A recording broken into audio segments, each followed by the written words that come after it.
going to be talking about the truth on dairy.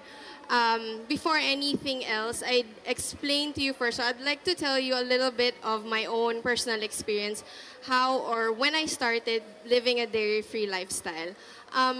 When I was born, I've always had like difficulty in terms of digestion, and I have certain problems like adrenal function, and I have a lot of sensitivities in terms of food and allergies and stuff like that. Um, I think when I was 16 or 17, at around that age, I started having very, very bad allergies to the point wherein taking a bath was very painful. I couldn't eat and I couldn't digest properly. So I've been to all doctors, even in the States. We tried everything, steroids, everything. Nothing worked. Nothing worked. And there was one doctor who said, "Why don't you try taking out dairy?" So I tried that. I took dairy out of my diet. I started taking a little bit of meat off as well. And then 3 to 6 months after I did that, things started to change, and my body started to react better to a lot of the environment, and I didn't have any more allergies. So life became much better and easier to do.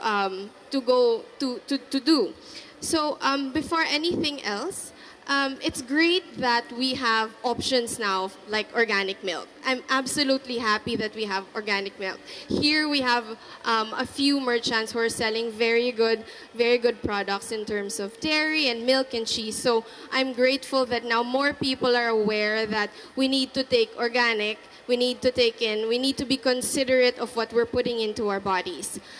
Just a little bit of an information before, when organic was not yet known.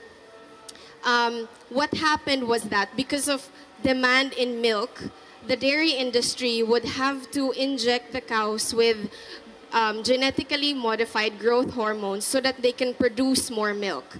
And then because of that, because of too much milk, too often, what would happen is the cows would run the risk of infections, bacteria, and a certain disease called mastitis, which is the inflammation of their udders. And because of that, what the dairy industry would do is they would have to inject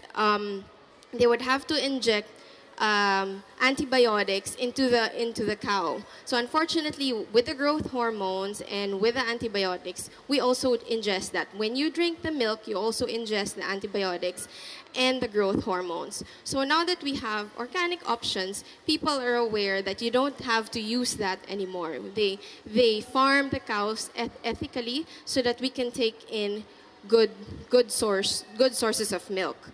But whether it's organic or conventional, in its truest form, milk will always have the same composition.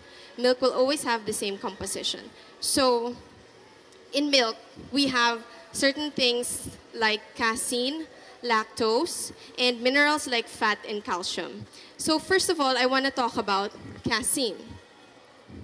Casein. So casein is milk protein. 80% of milk is composed of the protein casein.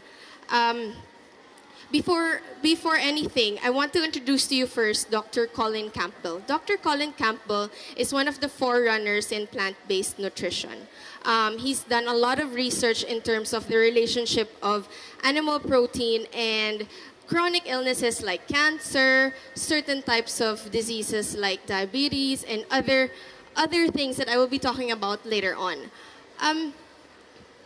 Just like in any type of food, we need a certain enzyme to break it down so that the body gets to absorb all the kinds of nutrients that's in that food type. So for milk, we need the enzyme called renin. Renin is an enzyme that is produced in the body when we're born. So babies have a small amount of enzyme renin when you're born. At the same time, the mothers also produce renin. So in their milk, in their breast, renin at a small amount is produced. It's passed on to the babies when they drink the breast milk. So it's from that you already know that renin is produced. So there's an enzyme that helps break down the casein. But The enzyme, sir, is called renin. Oh, the enzyme is the one that digests the casein so that the milk, the protein in the milk is broken down so that the body can absorb it better. Was I able to answer your question, Pop? Yes? Yes? Okay. Okay, we go back. So the renin, at a certain age, we stop producing renin. Once you wean off milk, or let's say, for example, at 2 years old, and then your baby stop drinking breast milk, renin is also slowly no longer being produced by the body. So when this happens, and then you continuously drink milk, what happens to the body? You know what happens? Again, we go back to Dr. Colin Campbell. According to him, dairy is one of the most highly acid-forming foods. When you drink milk, the gut starts from the esophagus down to the stomach, to the small intestines, the large intestines, and then the bowels. So when you drink something like milk or dairy, and then you no longer have the enzyme renin to digest it, what happens? Because it's highly acidic, your body becomes inflamed. So nagkakaroon ng inflammation in the body. Ano yung ibig sabihin ng inflammation? Kapag nagkakaroon ng inflammation, we have certain things like constipation, bloating, diarrhea, iba-iba yan for every person. It's not the same for everyone. Your body reacts very differently. But because the dairy is very highly acidic, as Dr. Colin Campbell said, the body reacts in those chronic gastrointestinal issues that I just mentioned a while ago. So when you have certain things like that, minsan po, di ba, na-experience natin, when we drink too much milk or when we eat a lot of cheese, sumasakit yung tiyan or you feel like you're so bloated, isa po yan sa mga reactions because we no longer have the enzyme to digest that particular protein. So, minsan magtataka ka, I think hindi ako natunawan kasi I had this and that. But actually, it's because we don't have the enzyme to break it down. Just to show you an example, no? Here is the acid load content of milk and milk products. So if you see cheese, cottage cheese, processed cheese, and Parmesan cheese have very high acidity. So when you take in things like that, it becomes very taxing sa katawan because it's very high in acid. So again, organic milk. We're absolutely grateful that we have organic milk. Now in the market, we have things like this for our option. But again, as I said, in its truest form, pare-pareho yung composition, whether organic or conventional. One of the important points of Dr. Campbell in all his lectures is that casein, and I will say this very slowly, casein was found to be a cancer-promoting agent. Cancer-promoting agent, why? Pag sinabi natin cancer, nakakatakot yan, no? So I'll explain to you as slowly as possible why Dr. Colin Campbell has said this. In his research, he's done a lot of studies in terms of yung relationship ng animal protein and yung cancer. So, in any form of milk, no? In any form of milk, there are growth hormones there. Di ba, ang mga baby cows, when you feed them milk, they need to grow up to 1,000 pounds. So, whether it's organic or conventional, there are certain hormones there that they need so that they can grow. So, ano yung mga hormones na ito? Naturally occurring hormones, because I'm talking about normal milk, organic milk. What are these naturally occurring growth hormones? 8 pituitary hormones, 7 hypothalamic hormones, 7 steroid hormones, 6 thyroid hormones, and 11 different growth factors. Among the 11 different growth factors, the strongest and most powerful growth factor is called the IGF-1 or the insulin growth factor hormone. The insulin growth factor, we all know insulin is sort of related to diabetes kasi yan yung palaging sinasabi, no? So insulin growth factor hormones, why does Dr. Colin Campbell say that this is bad? When we're babies, when we're growing into adulthood, we have this hormone. Meron tayong hormone ng IGF-1 in our bodies, but in a very small amount. But as you grow up, that hormone is turned off. Kasi hindi nyo naman na kailangan to grow, hindi nyo na kailangan tumangkad or lumaki pa. But when you continuously drink milk, when you continuously take in dairy, yung IGF factor levels ng tao is slowly being increased. When it's slowly being increased and you don't need to grow taller or you don't need to grow anymore, kung kailangan pa tumangkad at a certain age, it grows certain types of tumor malignancies, undesirable growth, and accelerated aging. So para sa mga babae, syempre, ayaw naman natin magkaroon ng accelerated aging, no? So for what Dr. Colin Campbell is saying is that when you continuously drink milk, you turn on and you keep increasing your levels of IGF-1, and this increase in IGF-1 promotes certain types of undesirable growth and tumor malignancies. So if you go to an alternative doctor, if those of you have gone to an alternative doctor for certain types of chronic illnesses, one of the things that they would normally say is when you have cancer, you might want to try to minimize taking in dairy because you don't want to feed your body with these foods that will turn it on even more. I would like to share with you one of the things that I have with my clients is that I've experienced a lot of women coming to me and saying, I have PCOS or polycystic ovaries. Ang dami-dami ko nang na-meet ngayon. Almost 1 in 3 or even maybe 1 in 2. They would always say, Kay, I have polycystic ovaries. Even 13-year-olds would complain na meron silang polycystic ovaries. You'd wonder before, hindi natin naririnig yan. But now, almost everyone has it.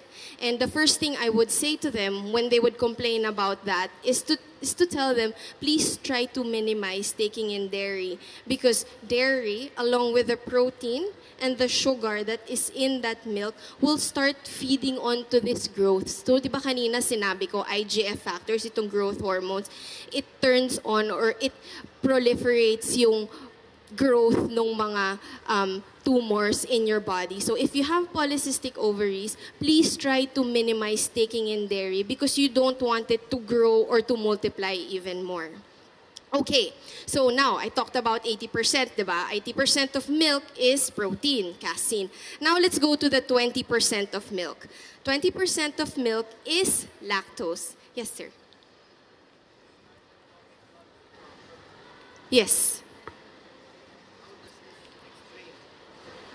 How does this explain the problem you had? Okay. Is it because of milk and this I'll answer it now. IGF, Okay lang. whatever? Okay. When I was younger, actually even until now, I have food intolerances. One of my food intolerances is milk, is casein. And then along with that, I also have leaky gut. Leaky gut is a certain chronic autoimmune problem that people can have if you take in a lot of steroids. So when I was trying to cure my allergies, I was taking in a lot of steroids orally and cream as well. So because of that, my digestion started to take a toll on my digestive system. So when I continuously drank milk and I didn't know that I had to stop it, allergies started to come out. It was really bad. And then when I stopped it and I healed my gut first, taking in probiotics, and then stopped the dairy, the allergies that were coming out stopped as well. So, yun po. Was I able to answer your question, sir? Yeah, it helped. Just probiotic. What's a probiotic? It's like you explained enzyme, but what's probiotic? Probiotics is good bacteria. Good bacteria. So we have bad bacteria and good bacteria. Good bacteria, like probiotics, helps digest your digestive system. So when you drink probiotics like kefir is a good example of a probiotic. It's a good way to help your digestion become, better and more efficient. Okay? Yes. May I continue? Yes? Okay. So the next one that I want to talk about is lactose or sugar. Lactose is the sugar in milk. And again, like protein, you need a certain enzyme to digest the lactose. This is called lactase. So lactose is the sugar. Lactase is the enzyme to digest it. I wanted to tell you something about this enzyme lactase, no? There was a study made in Harvard and Yale Medical School. They studied yung lactase enzymes ng mga human race population in the world. Apparently, only 20 to 30% of the world's population produces the enzyme lactase as they go into adulthood. The 20% is the European Caucasians. So, yan yung mga countries in Europe that has a lot of pasture. Kasi their bodies have genetically adapted to that kind of environment so they can take in milk. Unfortunately, tayong mga Pilipino, 90% of us are lactose intolerant. Lactose intolerant. What does that mean? I'm sure you've heard of that. Sasabihin ng mga iba, you know, when I drink milk, when I drink milk, nagtatae ako. I'm sorry for the word. Nagtatae ako or hindi ako natutunawan. I'm lactose intolerant kasi, but you know, I'll still take in milk because it's okay. It's alright. So, 90% of the Filipinos are lactose intolerant. We live in we're not pasture raising. We're not a pasture raising country. So, hindi modify yung genes natin to be able to take in the enzyme, to be able to take in and digest lactose. I wanted to share this with you. According to Professor Walter Veith. Walter Veith is a well-known professor. He's done a lot of research in terms of nutrition. Sabi niya, when dairy product consumption exceeds the enzyme's capacity to break down galactose, I'll just show it again. Lactose is broken down into glucose and galactose. Glucose is the sugar. Galactose is also another form of sugar. So, when dairy product consumption exceeds the enzyme's capacity to break down galactose, there is a buildup which may affect the woman's ovaries. Okay, I will slow it down. So, when we continuously drink milk, drink tayo ng drink, we take in dairy products, and we don't get to digest yung lactose na yun, anong nangyayari? If hindi ka naman nako-constipate, hindi ka nagkakaroon ng IBS, or hindi ka nagkakaroon ng allergic reaction to it, what happens? Just like in anything, when there's a buildup, nagkakaroon ng deposits in the body. So I want to talk about it in a woman's perspective. When there's too much consumption of dairy, nagkakaroon ng buildup in your ovaries. And it can lead to certain chronic illnesses or diseases like ovarian cancer, infertility, as well as yung pinag-usapan ko kanina na polycystic ovaries. So, kanina, di ba, I mentioned that the Europeans are the only race that can digest the lactose. But the funny thing is, 1 in 4 European women have to seek treatment for IVF. Kasi even if they have the enzyme, it's not enough to break everything down, that there are deposits that gets left in their ovaries, and it becomes certain chronic illnesses like ovarian cancer or infertility. So, yun po. Another thing that I'm sure now that you're asking me, paano po na if I don't drink milk or if I don't give my children milk, what about their need for calcium? We have grown up thinking, and we've grown up believing that milk builds strong bones and healthy babies. It also helps keep our elderly very strong. So what about calcium, no? What about all these things that we've been hearing as we were growing up? Funny enough, Americans consume more cow's milk than most of the population in the world, yet they have the highest rates of hip fractures. I'm going to talk about hip fractures kasi hip fractures is an indicator of osteoporosis. So, I will go back to yung sinabi ni Dr. Colin Campbell kanina about milk being a highly acid-forming food. Why is it that Americans and other countries like Australia and New Zealand have the highest rates of osteoporosis? Bakit? Bakit ganon na they keep drinking milk, but they have the highest incidences of osteoporosis? So, we talk about acidity. Sabi ni Dr. Colin Campbell, according to him, when you take in this highly acid-forming food, your body becomes very inflamed. Nagkakaroon ka ng things like constipation, yung pinag-usapan natin kanina. It becomes very inflamed and very acidic. When you have an acidic body, ano yung ibig sabihin nun? Our blood, our tissues, and our organs are very acidic as well. But our bodies are a fantastic mechanism. It can cure and heal itself. Kumbaga, God gave us this beautiful body to be able to cope with certain stresses in our life. Not just with food, with emotional and physical stress. So what does the body do to cope with the acid that you're taking in? It neutralizes, or ang ginagawa niya, di ba, pag kunyari uminom ka ng kape, tapos sasakit yung sikmura mo, anong sinasabi ng mga nanay natin? Please drink water para hindi na maging acidic yung sikmura, no? So, parang ganun din yung ginagawa ng katawan. Ang ginagawa niya, when you take in acid-forming foods like dairy, binabalance out niya yung dairy. And the body does that by using something called calcium carbonate. Calcium carbonate is taken from your bones. So, when you take in a lot of dairy, the body pulls calcium carbonate from the bones to balance it out. So, kumbaga, ang nangyayari, instead of actually putting in more calcium, it pulls it out. It pulls it out from your bones, making your bones weaker and more prone to osteoporosis, bone fractures, and chronic illnesses such as those things related to your bones. Now, I'm gonna say, paano na? So if we're not gonna take dairy, if we're not gonna take all these things, ano yung papakain natin sa atin, sa mga anak natin? Kasi because, we all need calcium to be strong. So this is the fun part. I'm a plant-based nutrition coach, no? So a lot of my clients, I would always say, please try to take in more vegetables, more fruits, beans, legumes, and grains, so that you can feel the effects of a plant-based lifestyle. For those na hindi naman kaya to go completely plant-based, try to take in the 20% that's organic, where the sources are coming from. So how do we take calcium? Through a whole foods, plant-based approach. Whole foods. Why do I say whole foods? Whole foods kasi we try to avoid processed. We try to avoid refined. Kahit na healthy yan, as long as it's processed and it goes through a certain type of processing that adds a lot of mga ingredients na hindi natin alam, it's still considered processed even if it's healthy. So you try to go as whole and real as possible.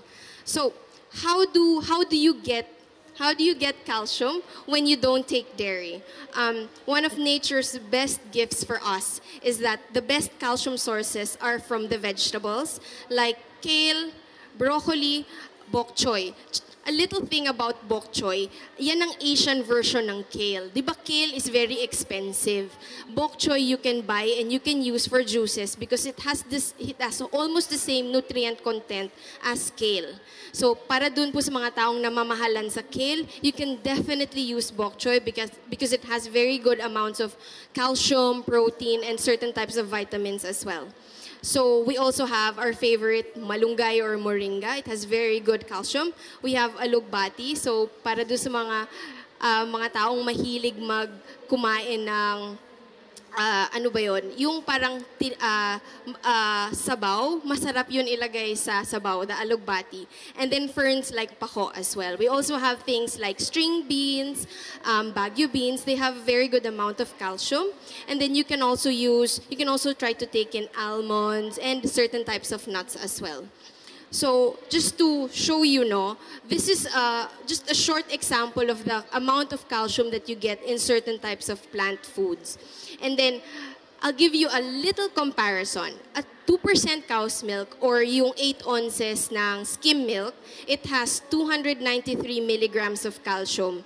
Yung green smoothie that I absolutely love and I tell everyone to try to take in at least 1 or 2 glasses in a day has 517 milligrams, and this is the recipe. So just imagine, you take in 2 glasses of smoothies in a day and you're enough. Kasi para sa ating mga adults, we need about 1,000 milligrams of calcium. And then for babies or for children who are growing up, you need about 1,200 milligrams of calcium so that they can be strong and healthy. One thing I didn't mention a while ago was that comparison to plant-based and animal-based protein, we absorb, or our bodies absorb, only 30% calcium from animal-based protein and 60% from plant-based. Bakit?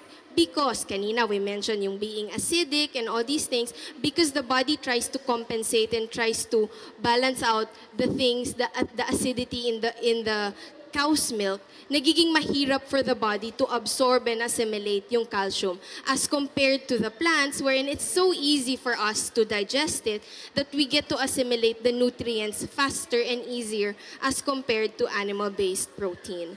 So, at the end of the day, guys, I will never tell anyone to go completely plant-based or go completely this and that. You have to always listen to your body. Listen to your body kasi it's your best coach. Whatever makes you feel good, whatever makes you, excited and you don't feel sluggish in the middle of the afternoon, that's where you should go. Kasi sometimes at around 3 or 4 o'clock, parang inaantok na tayo, ganyan-ganyan. Sometimes that's your body's sign, that's your body's way of saying, I'm not nourished properly. So always, always listen to your body. I will always say this, listen to your body because it is your best coach. It will always tell you what it needs, when it needs it, and the manner of how you should eat food will be based on how good it makes you feel. So I hope I was able to give you a little bit more information about dairy.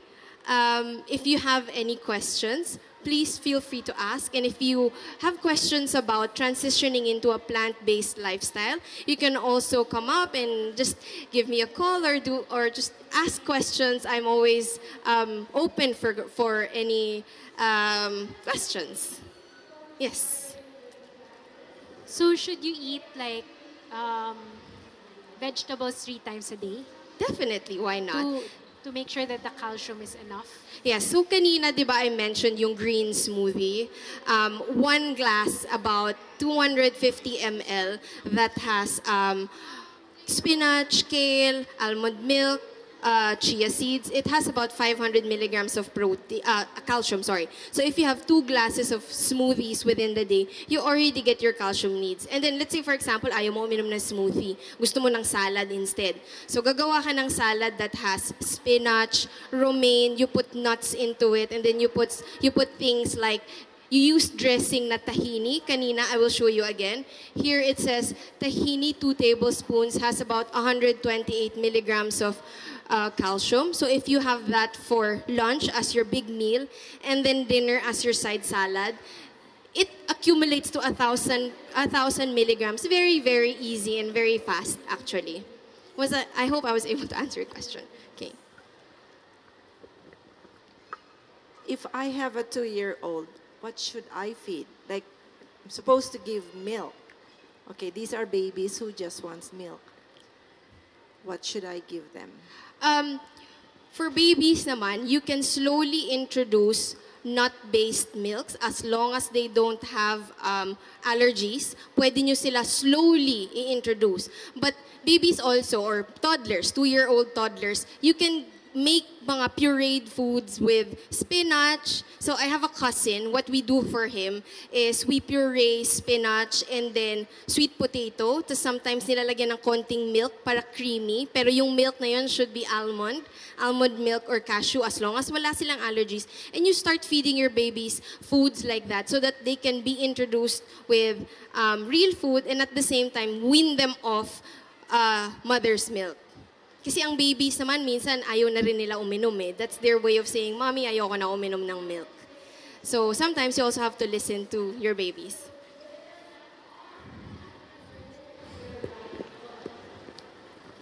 Your message is dairy milk bad.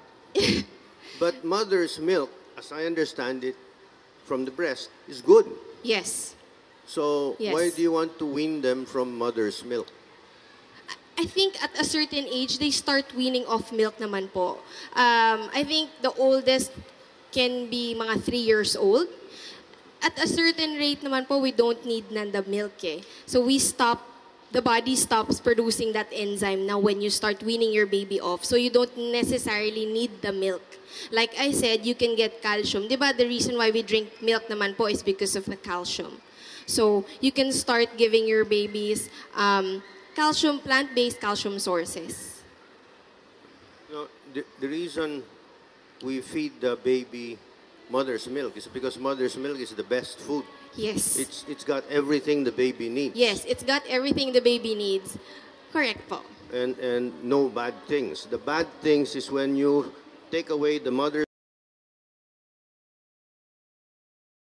milk. Processed milk, Processed dairy milk, milk, no? yes. Yeah. But may I just mention also, no, the baby takes in whatever the mom takes in. So it doesn't necessarily mean na just because breast milk is good for the baby, hindi niya nakukuha yung mga other processed things na iniinom ng mommy.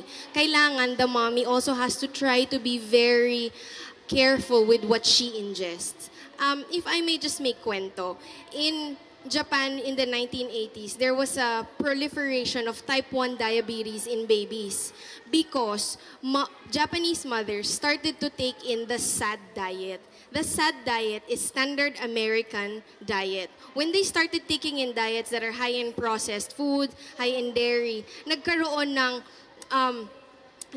high deposits of lactose in their breast. So, di ba kanina sinabi ko, the body needs to release those deposits. One way is in the ovaries. Another way is to transfer the lactose from the mother's body to the breast milk to the babies. That's why at that time, there was a proliferation in type 1 diabetes in babies. So, ang type 1 is when you have diabetes at a very early age. When you're born, meron ka ng diabetes agad. Yun yung type 1. Type 2 naman is when you develop it, whether you're at a certain age or yung lifestyle. Yun yung type 2 diabetes. Another question. You get this bad diabetes on the mother and it goes to the baby when the baby drinks the mother's milk, right? And the reason this happens is because the mother is taking processed foods. Yes, sir. And then it passes on the bad Yes. lactose in the processed food to the baby. To the breast milk to the baby. This processed food that the mother is taking, is that Jollibee, McDonald's, all of this fast foods? I think everybody should know that answer already. I'm not in the liberty to say what are the brands or what are the Basta processed po. Any food that goes into a machine is processed. Okay. Let's say, is Jollibee processed? Yes or no? Yes. Is McDonald's processed? Ooh, I'm sweating. Yes. Yes, also. So, fast foods are mostly processed. Fast foods, yes. Yeah. Kaya nga siya fast. Yeah. Ang real food naman hindi mabilis ginagawa eh. It takes time na magluluto ka, magkakat ka ng ingredients, yung iba kinukuha pa sa garden. So not fast food, real food. Okay. Microwave food is processed food. Microwave. Because you subject the food into the microwave. So nalalagyan siya ng certain types of, I wouldn't say chemicals, but, radiation. So, kunyari, it's a real food that the moms or you guys cook at home, but you subject it to the microwave, nalalagyan pa rin siya ng mga electrodes and all these things that is not good for us. That's why, as much as possible, try not to microwave your food. Heat it up in the stove and just normal, usual way. Okay. Thank you. Thank you po.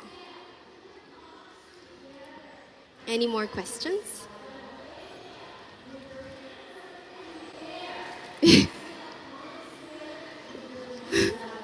You're not a doctor, right? I am a nutrition coach, not a doctor right. yet. Yeah, not a doctor. But you really learned all about these things by experience and by study. Yes, I studied plant-based nutrition in Cornell University in the States. Wow.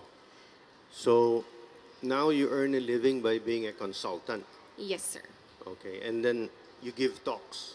I would like to, yes. I see. I try to educate more. Kasi I want to try to help a lot of people understand the way food plays a big part in illnesses. Kumbaga, ang pagkain po natin has so much, ang lifestyle natin ngayon, especially that a lot of the food now is processed, ang daming, it plays a big part in the diseases, lifestyle diseases we have, like diabetes. Ano po ba yung palagi nating naririnig? Diabetes, high blood, cholesterol, all these things. These are lifestyle illnesses that we now hear of even at a very young age. Including cancer. Including cancer. Wow. Cancer, ang daming factors ng cancer eh. So, ito si Dr. Colin Campbell, he would always say that you can turn off cancer. You don't feed your body the right food so that it doesn't turn on or hindi mo ma-turn on yung genes mo of cancer. You have complete control of your body in terms of the food and the stuff you put in. This guy, Colin Campbell, Yes. does he have talks in YouTube? I suppose he has, sir. He should have. He's the forerunner in terms of plant-based nutrition. So siya din yung nag-create nung program sa Cornell ng plant-based. And then I had the very wonderful opportunity to meet him when I was in the States. I attended some of his lectures and he would say the same thing. He's a very nice man. He's old. He's about 80 plus, very, very strong. And he's lived a plant-based lifestyle ever since probably 20s, 30s when he started his career in plant-based nutrition.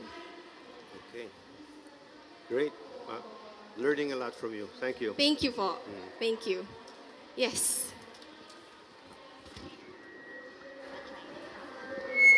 Ma'am, I just want to ask something regarding the olive oil because sometimes we are putting olive oil, right? Yes. Is it really nutritious to take olive oil or the vegetable oil? Which is the best? Vegetable or the olive oil? Okay. Vegetable oil is not nutritious. It's better to take in olive oil. But, okay, I will explain. Ang olive oil, mas better taken raw. Ang extra virgin olive oil, yan yung magandang ilagay sa salads. If you want to cook with oil, it's better to take coconut oil because yung coconut oil, which the Philippines has a lot of, it can be subjected to high heat. Ang extra virgin olive oil, hindi kasi siya ganun ka-okay for very high heat. So kung gusto nyo mag-fry or mag-cook, it's better to take in to use coconut oil instead of olive oil. Yes, okay. Thank you. Any more questions? Siya pa ulit. What you're teaching and what you learned, to what extent is this found in our schools? Whether college, high school, grade school? Honest answer? Yep. Pinapawisin ako sa mga tanong mo, sir.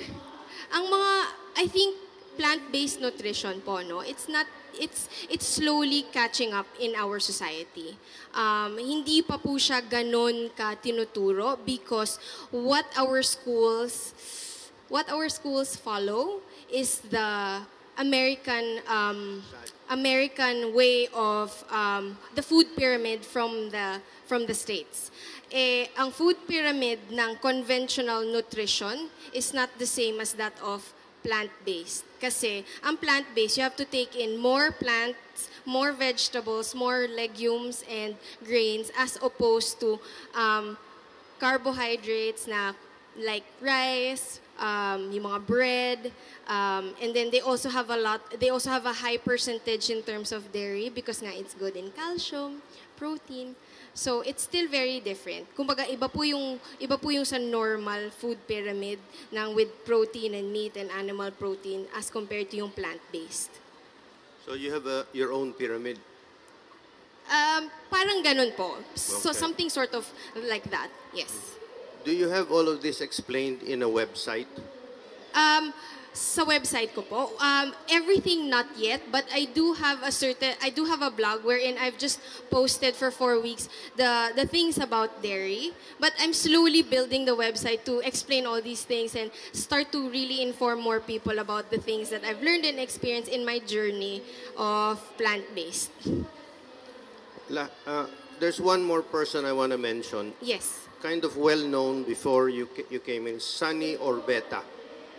She's a nutritionist. A lot of people go to her.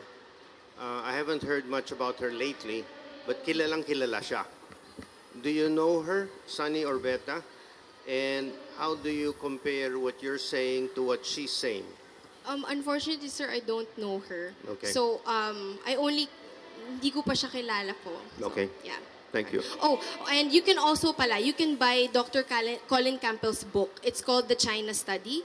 He explains there, dun niya po in-explain extensively yung research niya about casein, other sources of animal protein that was directly linked to cancer and other chronic illnesses. So you can read that book. It's very, very informative. It's one of the first books I read. The China Study. Okay.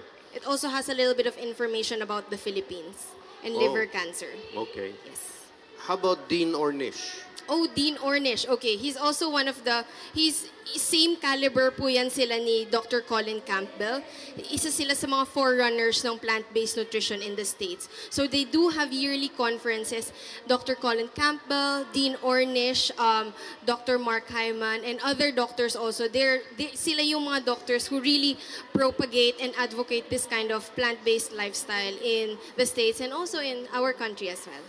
That's great. I mean, just one last thing, no? Yes, no problem. Dean Ornish, after 30 years of campaigning, he's reversed diabetes, he's reversed heart disease. There's an Ornish method, Yes. 2 weeks, etc., where people pay to get heart disease reversed. He also succeeded in getting this reimbursable in the insurance industry in the United States. Yes, You know that? yes. What are the chances of getting this system, plant-based, whatever system, the Ornish lifestyle system, also become reimbursable in the Philippines? Oh my gosh, if that would happen, that would be absolutely great. Diba po? But I hope sana po mangyari yon. Siguro if we have more programs here that will take in more people that have these diseases and show our medical industry na ito yung mga results ng ganitong klaseng program. Adapt it. Ang pinaka-importante po dyan is adapt it into the Filipino lifestyle, kung ano yung tumutubo dito. Kasi hindi pwede na i-adapt natin sa mga American lifestyle. Kasi yung iba, like kale, it's very expensive. How can the normal Filipino afford it? So it has to be adapted to the Filipino lifestyle. If siguro we're able to produce a program like that and then get in as much people to be the kumbaga yung magte-test nung program to show the medical industry, then I think we will be able to do that, hopefully. I think it's possible if people like you make it a passion to campaign. Thank you. Because there are other people like you. For example, Bo Sanchez.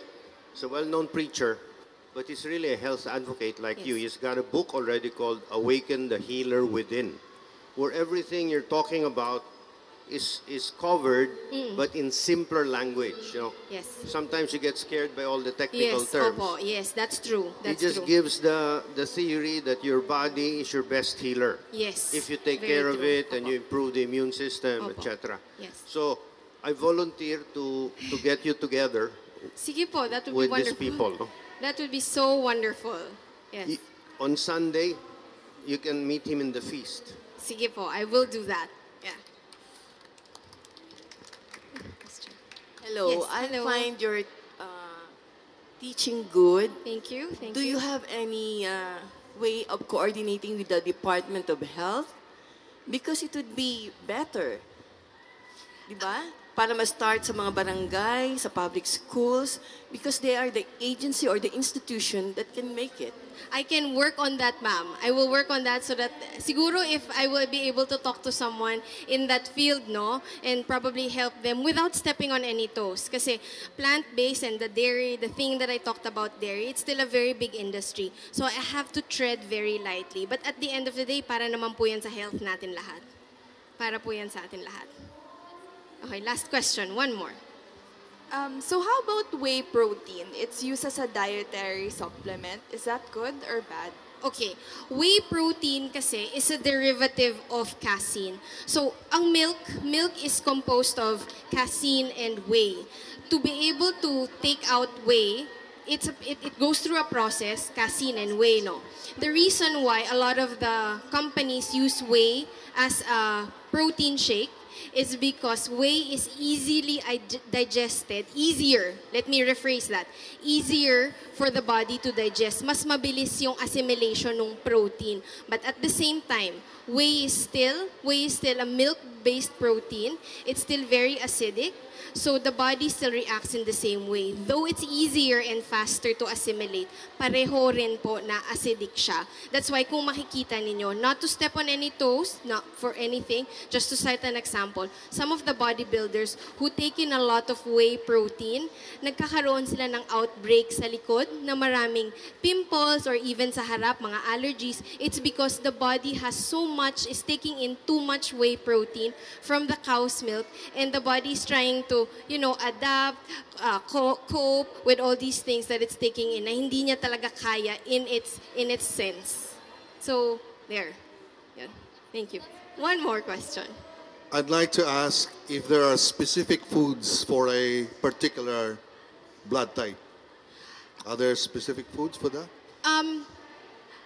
There's a lot of talk about that, sir, no? There's a lot. I think, in my personal opinion, food intolerance testing is a good way to see kung ano po yung types of food that is good for you, because it can vary.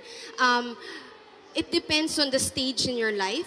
Sometimes kasi, let's say you got sick, and then you've had a lot of steroids and antibiotics, NSAIDs, and a lot of medicine. It destroys the microbiome. So that's a new word. It destroys yung gut flora natin.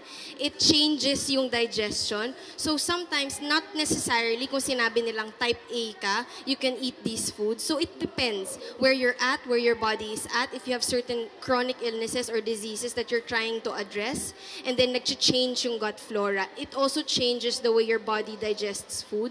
So sometimes, if you think, kala nyo it's good for you, but you eat it and then you have certain reactions, iba-iba po. So it's not true? It would depend po. Maybe there are certain truths to it, but it depends again where you're at, where your body's at that time. Thank you. Okay. Thank you, Miss. And we are going to have our last speaker for tonight, Miss